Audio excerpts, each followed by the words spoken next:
ملا پور کا سائن ایپیسوڈ 10۔ میں نے نظر اٹھا کر مخاطب کو دیکھا، کچھ دیر اس کے حیرت زدہ چہرے کو پہچانتا رہا، پھر نرمی سے کہا، کون سلو؟ او یار کیا ہو گیا تجھے؟ میں چودھری صادق ہوں یار، صادق سیکلو والا، بھول گیا تو؟ میں نے بیزاری سے کہا، صادق؟ کون صادق؟ میں کسی صادق کو نہیں جانتا۔ او یار تو سچ مچ ملنگ بن گیا، وہ میرے سامنے اکڑو بیٹھے ہوئے بولا۔ قسمیں بھی بڑی مشکل سے ڈھونڈا تجھے، تیرا تو انجر پنجر ہی ڈھیلا ہو گیا یار۔ میں نے کسی بیمار کی طرح اسے دیکھا اور کہا، تجھے بھلیکا ہوا ہے ویر، میں وہ نہیں جو تو سمجھا ہے، جا چلا جا، بابے کی تربت اس طرف ہے، نظر نیاز چڑھا اور جا۔ وہ ڈھائی سے میری قریب دیوار سے ٹیک لگا کر بیٹھتے ہوئے بولا، ہم سجن تھے یار، بیلی تھے، تیرے کام نہ آ سکے تو کیا ہوا، تیرے ساتھ تو چلے تھے نا کچھ دن، اب خدا سے لین سیٹ ہو گئی تو ہمیں بھول گیا ہے۔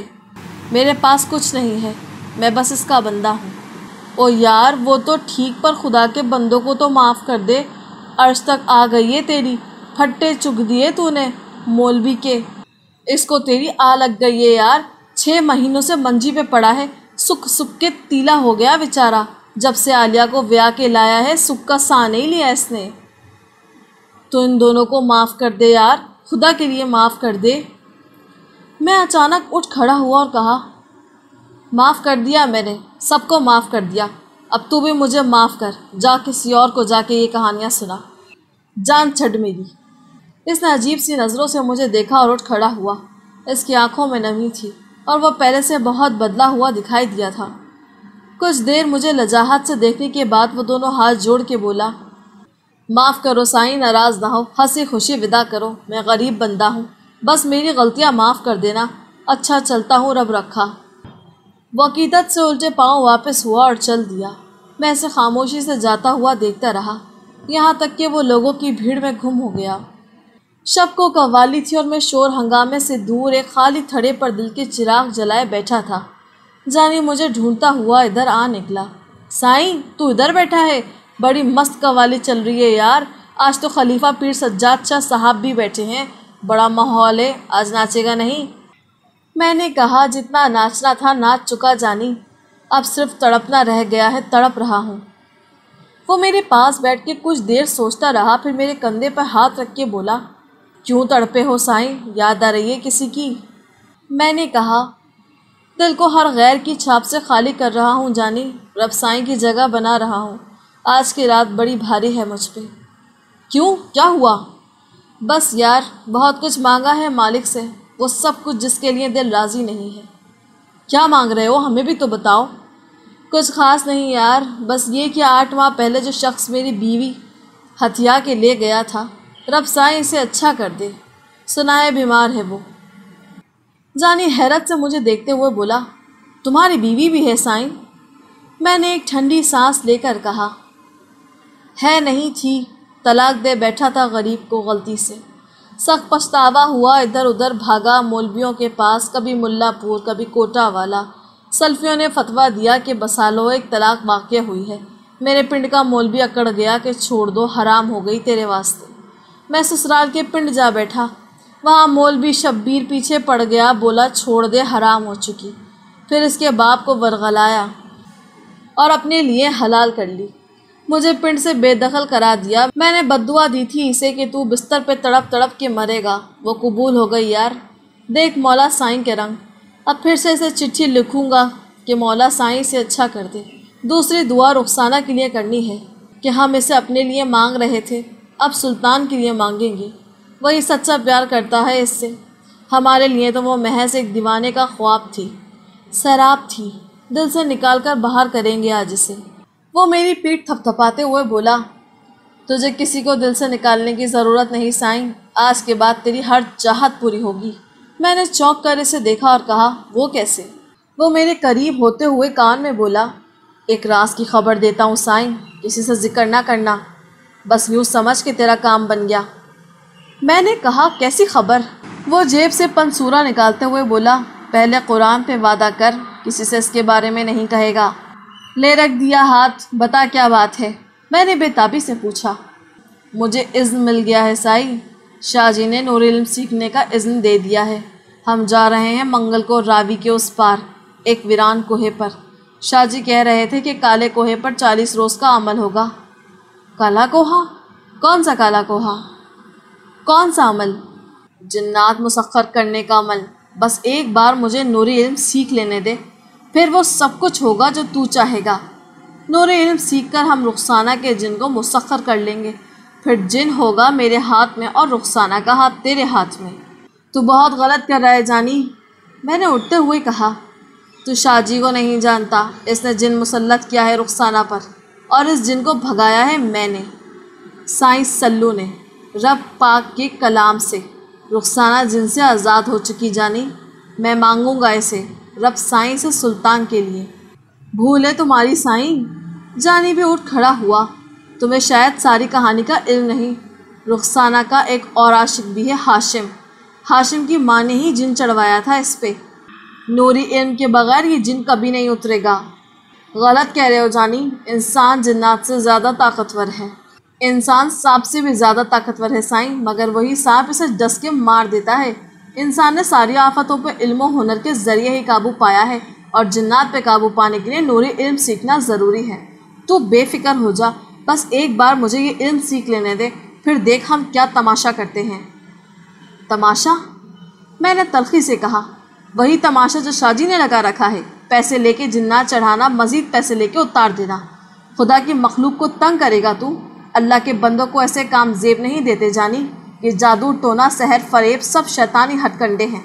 خدا کے لیے اس گندے تالاب میں مت اتر جانی، پچھتائے گا۔ وہ میرے کندھے پر ہاتھ رکھ کے بولا۔ اللہ کے بندے ہی گندگی دور کرتے ہیں سائی، جب تک اس تالاب میں اتریں گے نہیں، انسانوں کو آزاد کیسے کرائیں گے؟ بڑے بڑے مولوی، عالم، فاضل عاجز ہو جاتے ہیں جنات کے ہاتھوں۔ کیوں؟ اس لیے کہ وہ نوری علم نہیں جانتے۔ ہم ان کا مثبت استعمال کریں گے، لوگوں کو جنات سے چھٹکارا دلائیں گے۔ تو میرے لیے دعا کرنا یار۔ چل اب میں مسجد چلا، عشاء کا وقت ہو رہا ہے۔ میں خاموشی سے اس کے ساتھ چل پڑا۔ جانے سے بحث فضول تھی، وہ ذہن بنا چکا تھا، مجھے صرف اس کی کامیابی کے لیے دعا کرنی تھی۔ تیسرے روز جانی اور فاضل شاہ روحانی چلے کے لیے کالا کنویں چلے گئے۔ میں نے نفس کشی کے لیے 3 روزے رکھے اور خواہشات کا دامن جھاڑ کر رب سائی سے لو لگا کر بیٹھ گیا۔ جانی کا جانا میرے لیے مستقل سر درد بن گیا تھا۔ مسجد کے تمام بے شمار کام میرے ذمے ہو گئے، صفائی ستھرائی، پانی، بجلی، اذان، اقامت، سب کچھ وہی کرتا چلا آیا تھا۔ خاص موقعوں پہ محافل بھی وہی منعقد کراتا تھا، میں صرف امامت کراتا تھا۔ اب یہ سب کچھ میرے سر آن پڑا تھا۔ یوں میری صبح شام بھاگتے گزرنے لگی۔ فجر کے بعد اشراق تک حفظ کی تیاری، اس کے بعد مسجد کی صفائی، دوپہر کو ٹنکیوں میں پانی بھرنا، سے پہر لنگر کی تقسیم، ظہر کے بعد گھنٹہ بھر آرام اور پھر حفظ کا دور، شام کو پھر لنگر کی تقسیم۔ عشاء کے بعد میں تھک ہار کے مسجد کی صف پر آن گرتا۔ بالآخر ایک روز میں سورہ بقرہ حفظ کرنے میں کامیاب ہو ہی گیا۔ یہ میرے روحانی سفر کی پہلی کامیابی تھی۔ میں روحانی طور پر خود کو بہت طاقتور محسوس کرنے لگا۔ میں پر اعتماد تھا کہ اگر اس بار چھلاوا میرے سامنے آ گیا تو اسے سانڈ کی طرح بھگانے کی باری میری ہوگی۔ ایک روز لنگر کی تقسیم کے دوران کچھ ایسے زائرین سے ملاقات ہوئی جو سرائکی بولتے تھے۔ یہ ڈیرہ غازی خان سے آئے تھے اور بڑے خلوص والے لوگ تھے۔ میں چاولوں کا تھال لے کر وہیں ان کے پاس جا بیٹھا۔ ان کا ایک ساتھی بیمار تھا، یہ اسی کو لے کر یہاں آئے تھے۔ وہ فرش پہ چادر تانے ہائے ہائے کر رہا تھا۔ میں نے پوچھا کیا ہوا ہے؟ ان میں سے ایک زائر جو کافی بزرگ معلوم ہوتا تھا کہنے لگا، یہ میرا بیٹا ہے سائیں، اس کے سر میں ہر وقت درد رہتا ہے۔ مجھے بہت دکھ ہوا۔ اس روز سے اس مریض کا درد گویا میرا سر درد بن گیا۔ میں روز اس کا سر دباتا، مٹھی بھرتا اور اب تعالیٰ سے اس کی صحت کی دعا کرتا۔ وہ لوگ ہفتے بھر مزار پر معتکف رہے۔ ایک روز میں نے خواب دیکھا کہ میں اس بیمار شخص کو فاتحہ پڑھ کر دم کر رہا ہوں، اس کی کنپٹیوں کو انگلی سے دباتا ہوں اور اس کے کانوں سے پیپ نکلتی ہے۔ اگلے روز لنگر بانٹنے لگا تو وہ زائرین نظر نہ آئے۔ مجھے خیال ہوا کہ شاید چلے گئے ہیں۔ پھر رات والا خواب یاد آ گیا۔ میں نے شاد ملنگ سے ان کی بابت دریافت کیا تو وہ بولا، سامنے مسافر خانے میں ٹھہرے تھے، شاید چلے گئے ہوں، جا کے معلوم کر لو۔ مسافر خانے پہنچا تو وہ لوگ سامان باندھ رہے تھے۔ اس بزرگ سے ملاقات ہو گئی۔ میں نے بیمار کا حال دریافت کیا تو کہنے لگا، رات بڑی مشکل سے گزری ہے سائیں۔ پیر سجاد شاہ کا دم کیا ہوا نمک 7 روز تک چکھایا ہے، مزار کی خاک بھی چٹوائی ہے، مگر آرام نہیں آیا۔ ہم لوگ تو بڑی آس لے کر آئے تھے نا مراد واپس جا رہے ہیں۔ میں نے کہا، ایک لمحے کو ٹھہرو، مجھے رات کو رب سائیں کی ایک چٹھی آئی ہے، اس نے ایک دم لکھ کر بھیجا ہے، اگر اجازت ہو تو میں کر دوں، امید ہے شفا ہو جائے گی۔ وہ کچھ دیر بے یقینی سے مجھے دیکھتا رہا، پھر میرا ہاتھ پکڑ کے مریض کے پاس لے گیا۔ اس کی حالت سچ میں بہت خراب تھی اور وہ سر پہ کئی کپڑے باندھے ہائے ہائے کر رہا تھا۔ میں نے کہا، اس کے سر سے کپڑے اتار دو، رب نے چاہا تو ضرور ٹھیک ہو جائے گا۔ پھر بسم اللہ کے ساتھ اس کے سرہانے بیٹھ گیا اور جس طرح خواب میں دیکھا تھا سورہ فاتحہ پڑھتے ہوئے اس کی کنپٹیاں ملنے لگا۔ ابھی تیسرا ہی دور فاتحہ کا ہوا تھا کہ مریض نے آنکھیں کھول دی اور کہنے لگا، مولا سائیں کا واسطہ اسی طرح دم کرتے رہو، مجھے سکون آ رہا ہے۔ میں اسے مسلسل دم کرتا رہا یہاں تک کہ اس کی ہائے ہائے بند ہو گئی اور وہ پرسکون نیند سو گیا۔ میں نے اس کے والد سے کہا، اسے سونے دو، جب تک یہ خود نہ جاگے مت جگانا، جب جاگ جائے تو اسے لے کر خاموشی سے گھر چلے جانا، یہاں مزار پہ اس بات کا تذکرہ بالکل نہ کرنا۔ دم کر کے میں مسجد چلا آیا اور نوافل پڑھ کر اس مریض کی صحت یابی کے لیے دعا کرنے لگا۔ مجھے امید تھی کہ مولا سائیں اسے ضرور شفا دے گا۔ اس کے بعد میری ان لوگوں سے ملاقات نہ ہو سکی، شاید وہ چلے گئے تھے۔ اس بات کو 3 ہفتے گزر گئے۔ ایک روز عصر کے وقت مسجد کی ٹنکی میں پانی بھر رہا تھا کہ شادہ ملنگ بھاگتا ہوا اندر آیا اور ہانپتا ہوا بولا، تیرے مرید آئے ہیں سائیں، پورے مزار پہ دھوم پڑ گئی ہے تیری۔ میں نے حیرت سے اسے دیکھا اور کہا، میرے مرید کہاں سے؟ وہ بولا، سائیں آپ تو بڑے پہنچے ہوئے نکلے، ہمیں تو خبر نہ تھی، نواب رئیس آئے ہیں ڈیرہ غازی خان سے۔ میں نے کہا، میں تو کسی نواب کو نہیں جانتا۔ وہ بھی نہیں جانتے تھے، تیرا نام بھی معلوم نہ تھا، پر جو حلیہ بتاتے ہیں وہ تیرا ہی ہے۔ مزار پہ سب سے پتلا اور کمزور ملنگ کون ہے تیرے سوا؟ اسی دوران ملنگوں اور زائرین کا ایک جمع غفیر مسجد کے صحن میں چلا آیا۔ سب بڑے اشتیاق سے مجھے دیکھنے لگے۔ ساتھ ہی وہ بزرگ بھی تھا جس کے بیٹے کو اس روز میں نے دم کیا تھا۔ وہ جوتے اتار کر میری طرف آیا اور قدموں میں جھک گیا۔ میں نے اسے کندھوں سے پکڑ کر اٹھایا اور کہا، کیا ہوا ہے؟ کیسا ہے تیرا بیٹا؟ کہنے لگا، آپ کی نظر کرم سے بالکل ٹھیک ہو گیا سائیں، سارے ٹیسٹ ٹھیک آئے ہیں، مسجد سے باہر کھڑا ہے، اجازت ہو تو پاؤں چومنے کو اندر آئے۔ میں نے کہا، نظر کرم تو رب سائیں کی ہے، بندہ صرف بہانہ ہے، پاؤں چٹوانے کو یہاں بے شمار پھرتے ہیں، میں تو انسانوں کو گلے لگاتا ہوں۔ ایک ملنگ بھاگ کر باہر گیا اور اس نوجوان کو اندر لے آیا۔ وہ خوش باش چنگا بھلا تھا۔ میں نے اسے گلے لگایا اور دعا دی۔ وہ بزرگ بولا، سالوں سے در در کی ٹھوکریں کھا رہے تھے، ڈاکٹر بتاتے تھے کہ سر میں رسولی ہے، آپریشن کرواتے تو بچنے کی امید نہ تھی، آپ نے تو جیسے آگ پہ پانی ڈال دیا، رحمت کا فرشتہ ثابت ہوئے ہو سائیں، آج سے نوکر ہوں آپ کا، بتائیے کیا خدمت کروں؟ میں نے کہا، شفا دینے والی ذات رب تعالیٰ کی ہے، میں نے آپ کا درد محسوس کیا، اس نے راستہ سمجھا دیا، مجھے کسی خدمت کی ضرورت نہیں بھائی، ہاں مسجد کی صفائی میں کچھ مدد کر سکتے ہو تو کر دو۔ میرے بولنے کی دیر تھی کہ نواب کے ساتھ آئے ہوئے نوکر جھاڑو پہ ٹوٹ پڑے، ایک ہی جھاڑو تھی، تنکا تنکا ہو کر رہ گئی۔ باقیوں نے کندھوں سے چادریں اور سروں سے پگڑیاں اتاری اور صفائی میں جت گئے۔ میں نواب کے ساتھ مسجد کے صحن میں جا بیٹھا۔ اسی اثنا میں پیر سجاد علی شاہ صاحب جو مزار کے متولی اور گدی نشین تھے، مسجد میں تشریف لائے۔ اس سے پہلے وہ کبھی ادھر نہ آئے تھے۔ سب ملنگ زائرین ان کے احترام میں باادب کھڑے ہو گئے۔ میں نے بھی اٹھ کے ہاتھ ملایا۔ وہ بولے، امام صاحب ذرا اندر تشریف لائیے، ایک ضروری بات کرنی ہے۔ میں نواب کو صحن میں چھوڑ کر پیر صاحب کے ساتھ کمرے مسجد میں چلا آیا۔ انہوں نے میرا ہاتھ پکڑتے ہوئے گلے لگایا اور بولے، بڑا نصیبوں والا ہے تو، اتنا جلدی فقیر بن گیا، دیکھ لے سائیں مستہ والے کا فیض۔ میں نے کہا، مہربانی ہے رب سائیں کی، فیض کے سب خزانوں کا وہی مالک ہے۔ بولے، بڑا شکار مارا ہے تو نے، اس طواب کو خالی ہاتھ مت جانے دینا، 5000 سالانہ سے کم نہیں مکانا۔ میں نے کہا، 5000 کس لیے پیر جی؟ کہنے لگے، بہت بڑی اسامی ہے، ایک ہی بیٹا ہے اس کا، بابا مستہ کی نظر کرم سے ٹھیک ہوا ہے، بابا کا حصہ ضرور نکالنا۔ میں نے کہا، نہ تو اسے مستہ والے نے ٹھیک کیا ہے نہ میں نے، وہ اللہ کے فضل سے ٹھیک ہوا ہے۔ نہ تو مجھے روپیوں کی کوئی حاجت ہے اور نہ اس فوت شدہ بزرگ کو۔ نواب اپنی خوشی سے کچھ صدقہ کرنا چاہے تو ٹھیک، میں تو ایک پائی نہ لوں گا۔ وہ بگڑ کر بولے، کیا بے وقوفوں والی جیسی بات کرتا ہے؟ بے ادبانہ، ساری ادب دکھ گئے۔ جس نے فقیری عطا کی اس کی کوئی قدر نہیں، جس کا فیض ہے اس کا کوئی حصہ نہیں۔ ادب سیکھ ادب۔ میں حیرت سے پیر صاحب کا منہ دیکھنے لگا۔ وہ مندریوں بھرا ہاتھ میرے کندھے پہ ہاتھ رکھ کے بولے، نہیں فقیری کا نشہ برا ہوتا ہے، ہوش میں رہ، کسی غلط فہمی میں نہ رہنا۔ 5,000 چاہیے سالانہ، ایک پائے بھی کم ہوئی تو اینٹیں سریا سمیت آج ہی منگوا کے تیرا مزار بنا دوں گا۔ زندہ پیر کی نسبت فوت شدہ کی زیادہ قدر ہوتی ہے یہاں۔ خوف سے میرا گلا خشک ہونے لگا۔ اس دوران کچھ زائر مسجد کے اندر چلے آئے۔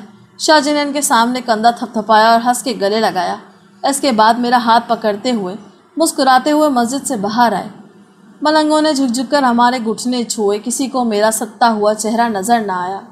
ہر کوئی میری کرامت پہ صدقے واری جاتا تھا، جبکہ میں اس وقت کو ملامت کر رہا تھا جب میں اس مزار پر بوریا نشین ہوا تھا۔ نواب سے 10,000 ہاتھ ہے، یہ اس دور کی بہت بڑی رقم تھی۔ اس سے گاؤں میں ایک گھر بنایا جا سکتا تھا، شادی کی جا سکتی تھی، دکان بنائی جا سکتی تھی، مگر میں نے کچھ نہ رکھا سوائے 50 روپے چندہ برائے مسجد کے۔ سب کا سب پیر صاحب کو بھجوا دیا بیک وقت۔ مجھے اپنا مزار بنوانے کی کوئی جلدی نہ تھی۔ جانی کو چلے پہ گئے 1 ماہ ہو چکا تھا۔ ایک روز مغرب کے بعد مسجد سے نکلا تو عامل فاضل شاہ نظر آ گئے۔ میں نے سلام کیا مگر وہ نظر انداز کرتے ہوئے اپنے حجرے کی طرف بڑھ گئے۔ ان کے پیچھے ان کا نوکر بخشو بھی تھا۔ مجھے حیرت ہوئی کہ چلے میں ابھی کئی دن باقی ہیں اور شاہ جی واپس بھی آ گئے۔ جانی کیوں نہیں آیا؟ میں نے بخشو کو آواز دی اور پوچھا، شاہ جی واپس آ گئے؟ ہاں آ گئے، کیوں؟ میں جانی کے بارے میں پوچھنے ہی لگا تھا کہ پنسورے پر کیا ہوا وعدہ یاد آ گیا۔ اس راز کو دل ہی میں رکھنا مناسب سمجھا۔ میں نے کہا، کچھ نہیں، ویسے ہی پوچھ رہا تھا۔ میں خود ہی جانی کو تلاش کرنا چاہتا تھا۔ اسے سنانے کو میرے پاس بہت سی خبریں تھیں اور اس سے بھی بہت کچھ سننا بھی تھا۔ میں نے جانی کی تلاش میں مزار کا چھپا چھپا چھان مارا، لنگر پہ تلاش کیا، سرائے میں ڈھونڈا، ملنگوں سے پوچھا، فقیروں سے دریافت کیا، مگر کوئی سراغ نہ مل سکا۔ بالآخر میرے صبر کا پیمانہ لبریز ہونے لگا۔ میں نے عامل فاضل شاہ جی سے ملنے کا ارادہ کیا اور ایک روز عصر کی نماز کے بعد سب کام دھندے چھوڑ کر ان کے حجرے کی طرف چلا آیا۔ مزار کی پچھلی دیوار سے منسلک کمروں کی ایک چھوٹی سی قطار تھی۔ یہاں چھوٹی چھوٹی کوٹریاں بنی ہوئی تھیں۔ ان میں سے کچھ تو خالی تھیں جن پہ بھاری بھرکم تالے پڑے ہوئے تھے۔ 2 کوٹریوں میں مزار کا راشن، ویگن، برتن اور تمبکنات وغیرہ رکھے جاتے تھے۔ ایک کمرہ بخشوں کے زیر استعمال تھا۔ یہ قطار آگے جا کر دائیں طرف مڑ جاتی تھی۔ یہاں ایک بڑا کمرہ شاہ جی کے زیر قبضہ تھا۔ اس کے ساتھ ایک کھلا ورانڈا بنا ہوا تھا جسے دیوان کہتے تھے۔ یہاں ان کے ملاقاتی اور سائرین وغیرہ آ کر بیٹھتے تھے۔ میں دیوان کے پاس جا کھڑا ہوا۔ اس روز منگل تھا اور ورانڈا عورتیں مردوں سے کھچا کھچ بھرا ہوا تھا۔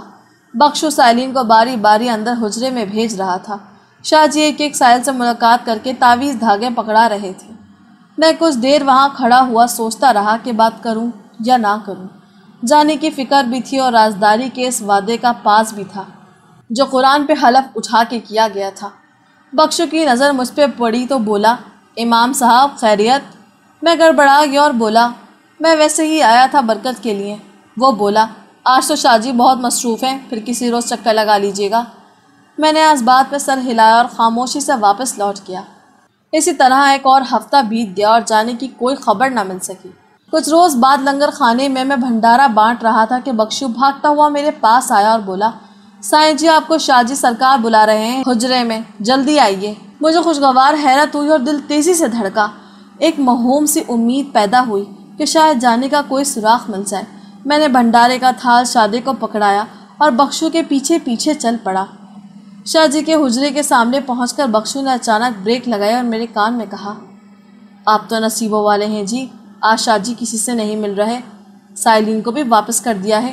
آپ کی بڑی تعریف فرما رہے تھے، ذرا خیال سے جائیے گا، آگے جنات ہیں۔ وہ چلا گیا تو میں نے ڈرتے ڈرتے دستک دی۔ کچھ ہی دیر میں دروازہ چرچرا کر کھلا اور شاہ جی نے سر باہر نکالا۔ مجھے دیکھ کر چہرے پہ خلاف توقع مسکراہٹ ابھری اور البتہ ہونٹوں پر ذکر خفی جاری رہا۔ سر ہلا کے اندر آنے کا خفیف سا اشارہ کیا، پھر خاموشی سے میرا ہاتھ پکڑ کر اندر لے گئے۔ حجرے میں روشنی بہت کم تھی۔ میں اندھوں کی طرح اندھیرے میں دھیرے دھیرے آگے بڑھنے لگا۔ ایک ایک قدم اٹھانا دوبر ہو رہا تھا۔ ایک عجیب سی ناگوار بو اندر پھیلی ہوئی تھی۔ ایک طرف سرخ دبیس قالین بچھا ہوا تھا جس پر سرخ گلاب والے 4 گاؤ تکیے دھرے تھے۔ انہوں نے قالین کی طرف اشارہ کرتے ہوئے خفیف سی آواز میں فرمایا، بیٹھیں بیٹھیں۔ میں قالین پہ گاؤ تکیے کا سہارا لے کر بیٹھ گیا۔ آنکھیں کچھ دیکھنے کے قابل ہوئی تو ماحول کا جائزہ لینے لگا۔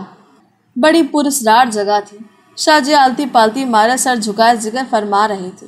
ساتھ ہی لکڑی کی تپائی تھی جس پر ایک عدد چراغ، کسی پرندے کے پر، انسانی بالوں کی ایک گٹھی اور کسی جانور کی ہڈی پڑی تھی۔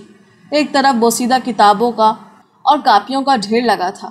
میری نظر قرآن مجید کے کٹے پھٹے نسخوں پر جم گئی جو عام کتابوں کے ساتھ بڑی لاپرواہی سے قالین پہ رکھے ہوئی تھی۔ اچانک شاہ جی نے کھانس کر مجھے متوجہ کیا اور چہرے پر ایک مسکراہٹ سجا کر بولے، آپ تو عید کا چاند ہو گئے امام صاحب، نظر ہی نہیں آتے آج کل۔ میں نے چونک کر کہا، جی میں یہی ہوتا ہوں مسجد میں ہی، آپ نے اس دن کے بعد کبھی رونق ہی نہیں بخشی۔ انہوں نے کاپی پر لکھتے ہوئے سر اٹھایا اور بڑی لگاوٹ سے بولے، بس جی کیا کریں، خلقت خدا کی خدمت میں وقت ہی کہاں ملتا ہے۔ جسے دیکھو کوئی نہ کوئی درد اٹھائے پھرتا ہے۔ دنیا دکھوں کا گھر ہے، کس کس کا غم دور کریں۔ بس جو ڈیوٹی مالک نے لگائی ہے نبھا رہے ہیں۔ ہاں جب وقت ہوتا ہے تو یہیں مصلح بچھا کر اس سے دل کے تار جوڑ لیتے ہیں۔ شاہ جی کی باتیں بڑی زائدانہ اور صوفیانہ تھیں، مگر میری طبیعت نہ جانے کیوں سخت مکدر ہونے لگی۔ دیوار پہ لٹکی الو کی ایک حنوط شدہ لاش مجھے مسلسل گھور رہی تھی۔ ساتھ کسی جانور کی کھال کا تازہ ٹکڑا لٹکا تھا جو پورے کمرے میں تعفن پھیلا رہا تھا۔ اچانک شاہ جی کی آواز آئی، تمہارا وہ دوست جانی بڑا نصیبوں والا نکلا، رب کی بڑی رحمت ہوئی اس پہ۔ آج کل چنڈیالی بنگلہ گیا ہوا ہے نور علم سیکھنے میرے استاد سے۔ رب نے چاہا تو ایک دن ہیرا بن کے لوٹے گا۔ میں نے کچھ کہنا چاہا پھر کچھ سوچ کر چپ ہو گیا۔ شاہ جی کچھ دیر میرے چہرے کے تاثرات پڑھتے رہے، پھر بولے، تم بھی بڑے کرما والے ہو، نماز، قرآن، ذکر، عبادت ہر کسی کو کہاں نصیب ہوتی ہے۔ بس ایک کمی ہے روحانیت کی، وہ بھی پوری ہو سکتی ہے اگر نور علم سیکھ لو تو۔ کیا خیال ہے؟ میں نے کہا، خیال تو نیک ہے، میں نے حفظ قرآن کا ارادہ کر لیا ہے، کوئی عالم میسر ہو تو ترجمہ تفسیر بھی سیکھ لوں گا۔ میرے نزدیک تو یہی نور علم ہے۔ قرآن پاک سے بڑھ کر بھلا کیا نور ہوگا؟ اس میں ہر بلا کا مقابلہ کرنے کی طاقت ہے۔ بے شک، انہوں نے زور سے میری تائید کی۔ قرآن ہر مصیبت، ہر تکلیف، ہر بلا کا توڑ ہے، لیکن مقابلہ کیسے کرنا ہے، توڑ کیسے کرنا ہے، یہ سکھاتا ہے نور علم۔ نور علم بھی در حقیقت قرآن علم ہی ہے۔ جس طرح قرآن کی تفسیر سیکھنے کے لیے عالموں کے پاس جاتے ہیں، اسی طرح قرآن کے روحانی فوائد جاننے کے لیے روحانی عامل کی شاگردگی ضروری ہے۔ یہ بھی ایک طرح کی تفسیر ہی ہے، لیکن ذرا مختلف قسم کی۔ اس کا تعلق روح سے ہے اور ہر اس چیز سے جو ہمیں نظر نہیں آتی۔ یہ کہہ کر اچانک وہ سیدھے ہوئے اور چونک کر چھت والے پنکھے کو دیکھنے لگے۔ میں نے بھی ان کی تقلید کی اور ادھر دیکھا۔ لوڈ شیڈنگ کی وجہ سے بجلی غائب تھی اور کمرے میں حبس پڑ رہا تھا۔ اچانک وہ زور سے گرجے، اتر نیچے ابلیس کا بچہ اتر، جلا کر راکھ کر دوں گا مردود، کتنی بار سمجھایا ہے کہ مہمان بیٹھا ہو تو شرارتیں مت کیا کرو۔ شاہ جی شاید وابڈہ جن پہ غصہ اتار رہے تھے، مجھے تو وہاں کچھ نظر نہ آیا۔ ذرا خاموش ہوئے تو میں اٹھ کھڑا ہوا اور کہا، ظہر کا وقت ہو چلا ہے حضرت، اجازت ہو تو میں چلوں؟ وہ بھی اٹھ کھڑے ہوئے، بڑی گرم جوشی سے ہاتھ ملایا اور بولے، میری باتوں پہ غور کرنا، اس میں تمہارا ہی بھلا ہے۔ لوگ سالوں ٹکرے مارتے ہیں اور میں اذن نہیں دیتا۔ من کالا ہو تو اذن کیسے دوں؟ تو میں خود اذن دے رہا ہوں اس لیے کہ تمہارا من صاف ہے، تم ایک نیک سیرت اور صاف دل بندے ہو، روحانیت تمہارے درجات بڑھا دے گی۔ ابھی پتھر ہو، نور علم سیکھ کر پارس پتھر ہو جاؤ گے۔ میں کچھ دیر خاموش کھڑا رہا، پھر بنا کچھ کہے باہر نکل آیا۔ جانے کا چلہ پورا ہو گیا مگر وہ لوٹ کے نہ آیا۔ کہیں سے اس کی کوئی خیر خبر نہ مل سکی۔ اس کی تلاش میں ادھر ادھر بھٹکنا فضول تھا اور انتظار کے سوا کوئی اور چارہ نہ تھا۔ ایک شب بارش خوب برسی اور ہر طرف جل تھل ہو گیا۔ نالے پر نالے سب بہہ نکلے۔ گرمی کا زور ٹوٹا اور ٹھنڈی ہوا چلنے لگی۔ دیکھتے ہی دیکھتے موسم خوشگوار ہو گیا۔ مسلسل بوندا باندی کی وجہ سے بجلی کا آنا جانا لگا ہوا تھا۔ میں نے کمرہ مسجد کی دونوں کھڑکیاں کھولی اور صف پہ چادر بچھا کے سو گیا۔ نصف شب اچانک میری آنکھ کھل گئی۔ بجلی ابھی تک گئی ہوئی تھی اور ہر سو گپ اندھیرا تھا۔ آنکھ کھلنے کی وجہ غیر متوقع شور تھا۔ یوں لگ رہا تھا جیسے بہت سارے لوگ آپس میں باتیں کر رہے ہوں یا کوئی بحث چل رہی ہو۔ ساتھ ساتھ کچھ لوگوں کے کہکہے بھی گونج رہے تھے۔ مجھے لگا کہ آوازیں باہر مسجد کے صحن سے آ رہی ہیں۔ سخت حیرت ہوئی کہ آخر نصف شب یہاں کون محفل جما کے بیٹھ گیا ہے۔ میں کلمہ پڑھتے ہوئے اٹھ بیٹھا، پھر بڑی مشکل سے مسجد کا دروازہ تلاش کیا اور باہر صحن میں آ گیا۔ یہاں ہر سو اندھیرے اور خاموشی کا راز تھا۔ دور دور تک کوئی نظر نہ آیا۔ میں نے معاملہ خواب سمجھ کے جھٹک دیا اور صحن میں کھڑے ہو کر تازہ ہوا کا لطف لینے لگا۔ اس کے بعد میں واپس اندر چلا آیا اور احتیاطاً کمرے مسجد کا دروازہ کھلا چھوڑ دیا۔ اب یہاں بھی مکمل سکوت تھا۔ میں نے چادر اٹھا کر اچھی طرح جھاڑی اور دروازے کے قریب بچھا کر لیٹ گیا۔ ابھی کلمہ شریف کا ورد کر ہی رہا تھا کہ اچانک کسی کی سسکیوں کی آواز آئی۔ یہ سسکیاں کسی جوان لڑکی کی تھیں۔ پھر یوں لگا جیسے کسی نے روتے ہوئے مجھے پکارا ہو، سائیں جی۔ پھر اسی آواز میں زور کا کہکہا گونجا۔ آواز مسجد کے اندر ہی سے آئی تھی۔ میرا دل پہلی بار خوف سے دھڑک اٹھا۔ میں نے ہمت جمع کر کے آواز لگائی، کون ہے؟ اس کے بعد کہکہے تھم گئے اور گھوڑوں کے ہنہنانے کی آوازیں آنے لگیں۔ پھر اس آواز میں بے شمار گھوڑوں کے ٹاپوں کی آوازیں بھی شامل ہوتی گئیں، گویا کوئی لشکر چلا آ رہا ہو۔ رفتہ رفتہ آوازیں بلند ہوتی گئیں اور مسجد کے در و دیوار لرزنے لگے۔ میں سمجھ گیا کہ جنات کا حملہ ہو چکا ہے۔ کئی روز سے مجھے اسی شب کا انتظار تھا۔ میں خم ٹھوک کر مقابلے کے لیے کھڑا ہو گیا۔ جنات پہ حضرت انسان کی برتری ثابت کرنے کے لیے میرے پاس یہی ایک موقع تھا، پہلا اور آخری موقع۔ میں پورے عزم اور ارادے کے ساتھ اٹھا اور وضو کی نیت سے باہر جانے لگا۔ مجھے یقین تھا کہ آج کی شب فتح و نصرت کا جھنڈا انشاءاللہ میرے ہاتھ میں ہوگا۔ اچانک ایک زوردار دھماکہ ہوا اور ہر طرف اندھیرا چھا گیا۔ کمرہ مسجد کا دروازہ زور سے بند ہوا۔ میں نے بہتر زور لگایا مگر دروازہ نہ کھل سکا۔ یوں لگ رہا تھا جیسے باہر سے بھی کوئی اندر آنے کی برابر کوشش کر رہا ہو۔ میں نے ہمت نہ ہاری، 8-10 قدم پیچھے ہٹا، پھر دوڑتا ہوا آیا اور زور سے دروازے کو لات ماری۔ سال خوردہ دروازہ چوکاٹ سمیت ٹوٹ کر دور جا پڑا۔ باہر کوئی نہ تھا۔ میں بھاگ کر وضو خانے پہنچا۔ یہاں نالی میں شمار مینڈکٹر جلا رہے تھے۔ یا الہی، یہ کہاں سے آ گئے؟ نل کھولنے کے لیے ٹوٹی پہ ہاتھ رکھا تو وہاں پہلے ہی کسی کا ہاتھ رکھا ہوا تھا۔ میری چیخ نکلتے رہ گئی اور میں تڑپ کر 2 قدم پیچھے ہٹا۔ وضو کا ارادہ ترک کیا اور بھاگ کر صحن مسجد میں چلا آیا۔ صحن کے عین وسط میں کوئی شخص سفید کفن جیسا لبادہ اوڑھے کھڑا تھا۔ کون ہو؟ کیا کر رہے ہو؟ جیسے لا یعنی سوالات کا وقت گزر چکا تھا۔ میں جنات سے کسی قسم کے مذاکرات کا ارادہ نہ رکھتا تھا۔ بے ہنگم شور بڑھتا ہی چلا جا رہا تھا۔ اچانک ہی نظر سوئے مزار اٹھ گئی۔ سامنے پیپل کے درخت کی طرف سے ہزاروں کا لشکر اس طرف چلا آتا تھا۔ بے شمار گھوڑے، ہاتھی، شیر، چیتے اور کتے مسجد کی طرف بڑھ رہے تھے۔ گھڑ سواروں کی برہنہ تلواریں اندھیرے میں چمک رہی تھیں۔ ہمت ہارنے کا سوال ہی پیدا نہ ہوتا تھا۔ میں نے صحن مسجد میں کھڑے ہو کر اذان بلند کر دی۔ اللہ اکبر کی صدا سے فضا گونج اٹھی۔ لشکر مسجد میں داخل ہوتے ہی تتر بتر ہونے لگا۔ ہاتھی گھوڑے کاغذی کھلونے کی طرح ادھر ادھر بکھرنے لگے اور میں اس ہنگام میں مسلسل اذان دیتا رہا۔ اذان ختم ہوئی تو سر پر پرندوں کی پھڑپڑاہٹ محسوس ہوئی۔ امید کرتے ہیں آپ کو ہماری آج کی ایپیسوڈ ضرور پسند آئی ہوگی۔ ہم جلد حاضر ہوں گے اگلے ایپیسوڈ کے ساتھ۔